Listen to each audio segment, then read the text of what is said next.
আসসালামু আলাইকুম।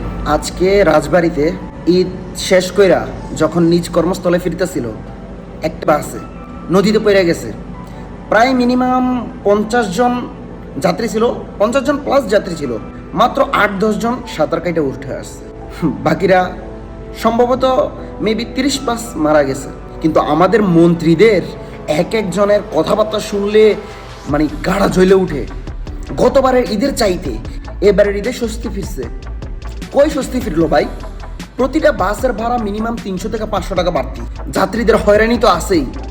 কোনো কোনো বাসে 1000 টাকা পর্যন্ত ভাড়া নিছে বাড়তি। কিন্তু না, আমাদের মন্ত্রীরা কেলাইয়া বলে যে না, এবারের ঈদে স্বস্তি ফিরছে, সবাই শান্তিপূর্ণভাবে নিজ গ্রামে যাই ঈদ করতে পারছে।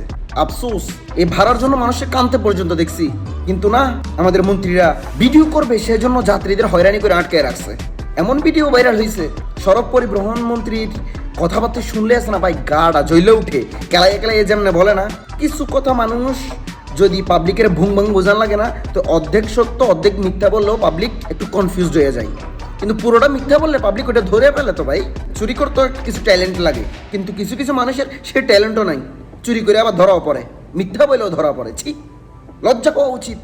বাংলাদেশি এবারে স্বস্তির ঈদ গেছে। স্বস্তির ঈদে প্রায় 200+ মানুষ নিজের জান দিছে ঈদ আনন্দে করতে গিয়া। স্বস্তির ঈদে 200+ মানুষ জান দিছে। আর স্বস্তি ছাড়া যদি একটু ঝামেলাভাবে ঈদটা পালন হইতো, তখন কয় হাজার মানুষের জান যাইতো।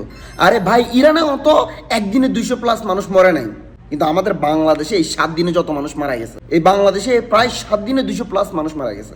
কোথায় এই দেশের নিরাপত্তা? আপনি আমি যে এখনো বাইচে আছি, আপনার আর আমার পরিবার যে এখনো বাংলাদেশে বাইচে আছে, এটাও তো অনেক ঢের।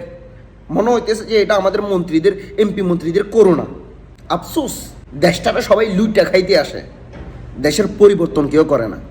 আল্লাহ হাফেজ, ভালো থাকেন।